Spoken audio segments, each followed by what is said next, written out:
I'm Christy Obachowski, Managing Director in Baird's Technology and Services Group, where I'm responsible for coverage of governance, risk, and compliance. I'd like to welcome you to Baird's 2023 GRC Showcase, and it's certainly a pleasure to have with us today Matt Kunkel, the CEO and founder of LogicGate. We're hoping, Matt, before we go into a little bit of Q&A, can you provide us with just a brief introduction on LogicGate? Sure. Well, LogicGate is through our platform called the Risk Cloud, is a holistic no-code GRC platform that we offer 10 core solutions, and under those 10 core solutions, about 35 different applications that solve a wide variety of problems for our customers, primarily focused in the regulatory, risk, compliance, and security space. And we really do this for two core reasons. One is that just fundamentally at LogicGate, we all believe that the world is one in which constant change happens, right? If you think about any business, the only inevitability is change in that business over time. And two is we just believe that risk is increasing at an exponential rate within our business environment, and then as a byproduct within the companies out there. So we seek to solve those two core problems within our GRC platform. Excellent. Well, let's get started here on some questions. I certainly want to talk a bit about the current macro environment. We're certainly in a high inflationary environment. There's significant supply chain disruption, recessionary indicators, and of course, sustainability and social and governance issues are all top of mind. When you think about all of these factors, how does that impact the uptake of your solutions and GRC solutions in general? Yeah, I think there's another big one out there too, which is cyber, right? Cyber risk still continues to be the top of mind thing when you talk to boards and certainly CISOs and CEOs out there. And it goes back to kind of that opening statement I said, the number of risks that are out there today is so many, and they're increasing at an exponential rate.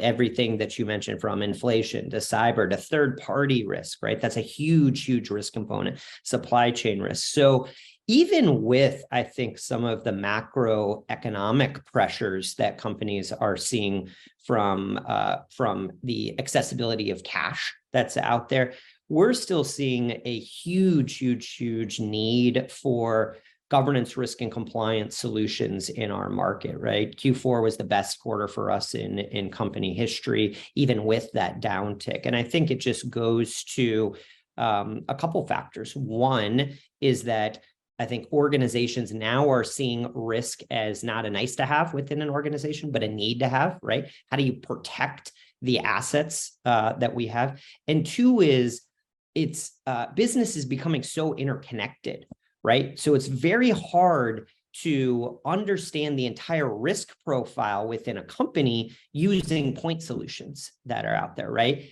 And if you aggregate all of those different risk vectors onto one platform, right? Your third-party risk vectors, your cybersecurity risk vectors, your policy and governance and compliance risk vectors, and then aggregate that up to a one level around ERM or holistic enterprise risk in an organization, you can get a much more holistic picture of what the risk profile looks like within the overall organization. That makes a lot of sense. And, it's certainly clear that, overall risk management is arguably even more important during volatile times. I think you've touched on this a little bit, but when you think about kind of offering kind of a best-in-class full suite of solutions, and you think about predictive versus risk management, are you seeing a demand shift from reactive and remediation towards kind of preemption?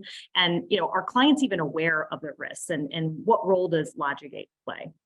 Yeah, 100%. And I think that it really depends on kind of where they are in the spectrum. And I think that's the beauty of a Risk Cloud platform, is being able to meet the customer where they are on their risk journey. I did prior to founding LogicGate, I was in the management consulting space building GRC solutions for 10 years. And it's crazy. Big organizations have a lower risk and compliance maturity level than some, startups that are coming up. And it's not to say one's better than the other. It's just kind of where they are in that maturity level. So you need to have a platform that can meet them where they are from a maturity perspective with what programs that they want to implement. So we're definitely seeing more and more and more customers going to that non-reactive approach, hey, we've got a government entity in here coming at us with potential sanctions, and more to a proactive approach. And I think some of it is due to regulations that are out there and getting ahead of those.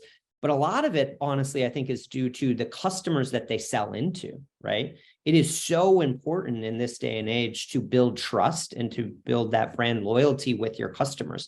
The quickest way to do that, have a data breach, get their data out into the ether, right?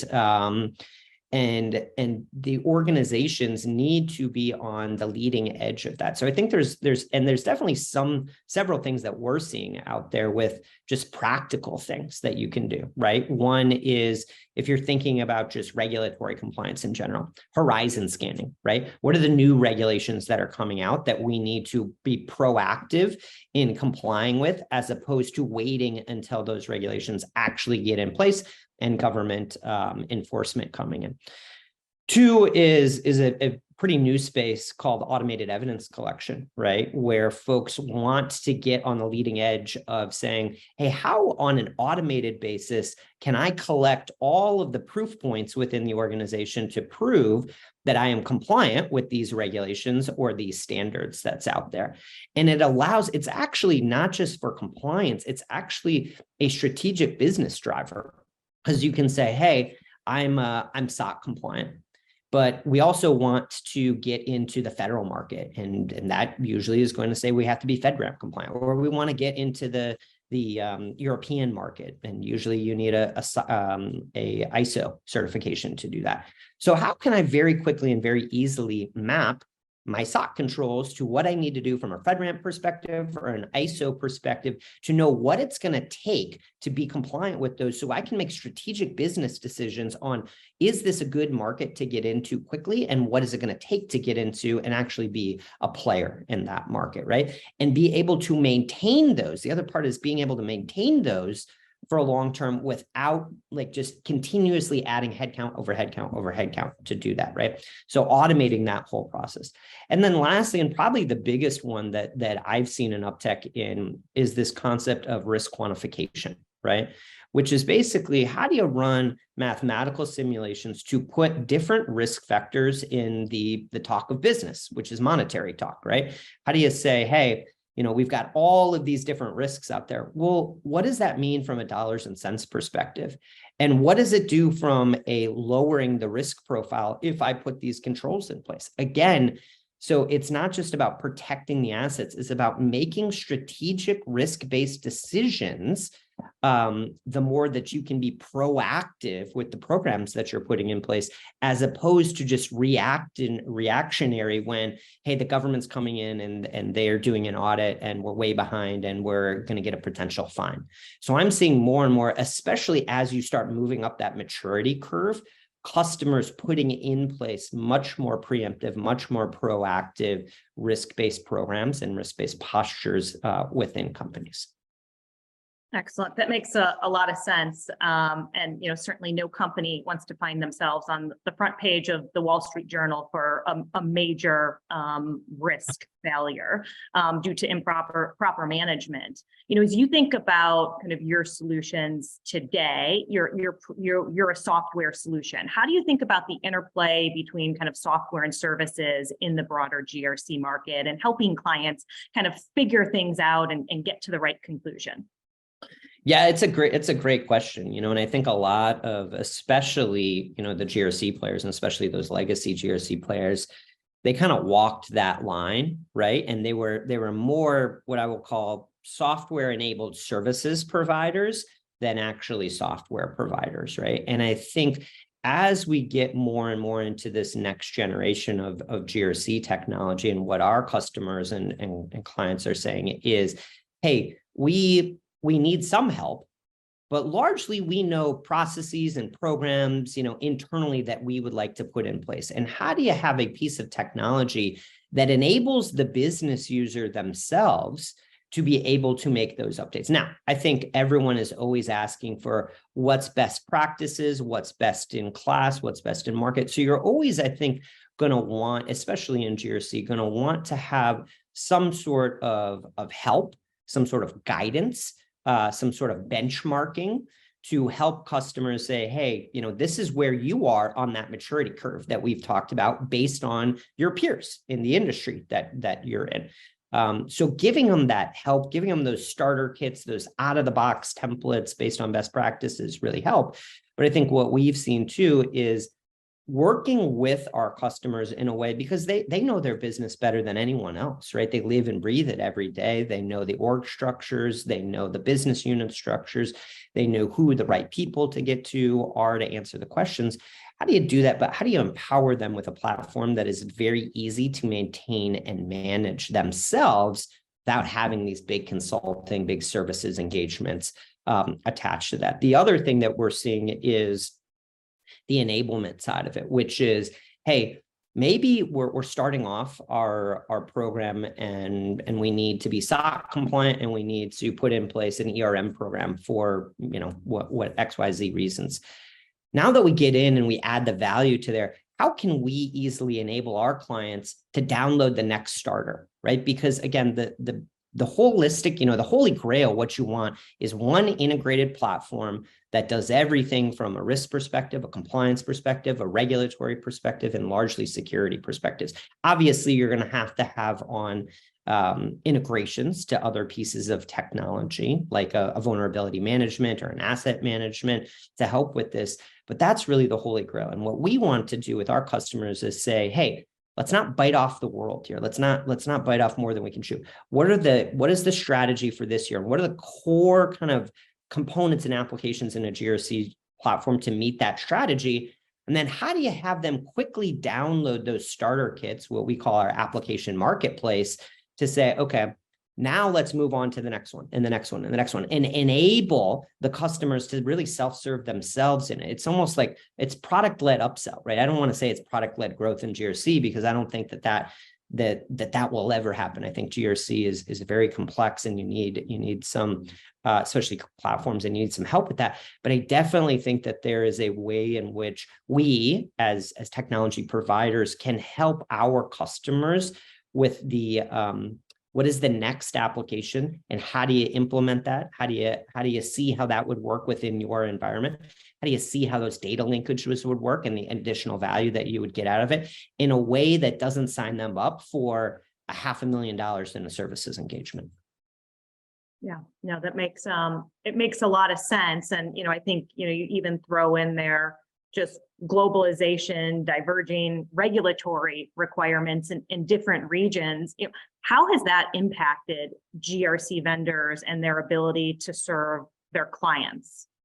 Yeah, I mean, globalization is huge, right? And you think about any even mid-sized organization this day and age is a global company, which means that there is so many more regulations, so many more compliance issues that they have to deal with. The US is the largest GRC market. However, Europe is the fastest growing GRC market. I think Europe is actually on the cutting edge, I think, on a lot of GRC aspects, from risk, from compliance, certainly from privacy and regulations with GDPR that's out there. But you have to be, the other thing is, what a great GRC platform does is it breaks down silos. So many of these global companies are so siloed out there that you really don't know, the right hand doesn't know what the left hand's doing. And unless you can break down those silos and bring in data from your UK business unit, or your EMEA business unit, your US business unit, and sometimes you don't realize the cross impact of the risks and the cross impact of the regulatory requirements unless you're able to see it in one holistic platform that doesn't have those silos broken into it. I think the other thing there is just the the amount of global regulation is just compounding at an exponential rate, right? We work with a very, very large software company out there that actually had a big fine because of their contingent workforce, right? They had tens and tens of thousands of contingent workforces in many different jurisdictions around the world, each which had different compliance regulations, right? Trying to track it all in spreadsheets and emails, right? And to be compliant with it. And they got a big fine on it. And it's, how do you, now, there wasn't a point solution out there that says, hey, I need contingent workforce jurisdiction, a platform. So the ability to be able to very quickly, dynamically flex to the needs of that business for that specific problem and get up and running in a very, very short time to prove compliance with a very complex issue of tens of thousands of regulations across hundreds of jurisdictions. How are you compliant? What are your policies? What are your programs? What are your system controls that you're putting in place with this? Just is something that added tremendous amounts of value to that organization in a very, very quick period of time. And again, I go back to when you asked your question about software-enabled solutions versus just the consulting side of it. This is where I lean on, the organization knew what they wanted. They just needed that technology wrapper to put around that process to be up and running extremely, extremely quickly to add the value to that customer. And that's what we ultimately did for them. Yeah, that makes a lot of sense. There's certainly, it's an ever-changing and complex business world that we live in. And so, certainly you're living this every day. We've really only scratched the surface. But in your view, what's next? Cybersecurity, ESG have all been top of mind. Is there anything that you see that's kind of coming down the pipeline as you think about overall risk management? 100%. And it's regenerative AI. Yeah. I think over the last, not even quarters, over the last couple of months, AI has dramatically boomed onto the scene.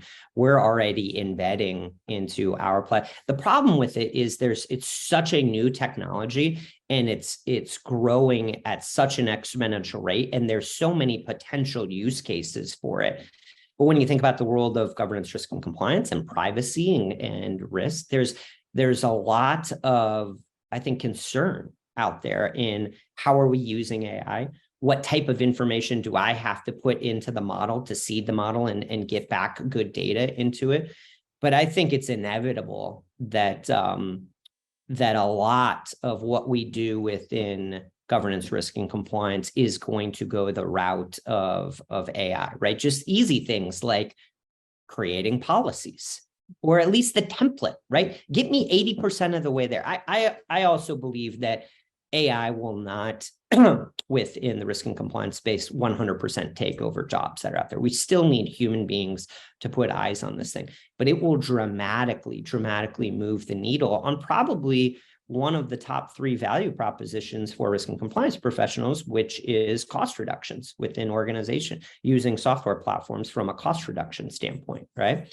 And I think AI has the opportunity to totally game change what the ROI looks like on the cost savings in organizations. Easy, like I mentioned, easy things like creating policies, more complex things like linking control sets together and say, hey, I already have these control sets. Well, maybe recommending other control sets within there. Things like creating risk registries based on data points that they're seeing within the organization. There's so many. We've got about 25 things in flight right now that we are exploring in the regulatory risk and compliance space using AI to bolster the capabilities of our Risk Cloud platform. And I think, we need to proceed with caution, certainly, because our clients' data is the most important thing to us. But at the same time, in my opinion, this ship is already, the train has left the station, the ship has sailed, and this AI is going to be here to stay. And the folks that are going to innovate the most, and I think be the market leaders, if you project out over the next 3, 4, 5 years, will have a very strong AI component within their platforms. That makes a lot of sense. I think for a long time, it was, AI's coming, it's coming, but it's certainly arrived and, it's top of mind, it's here to stay. And I think we all need to kind of figure out, what that means, even beyond, governance, risk and compliance. And so certainly appreciate your thoughts here, Matt. It's been great chatting with you today, and we appreciate all your views and perspectives on the market. Thanks, Christy. It was great being here with you as well.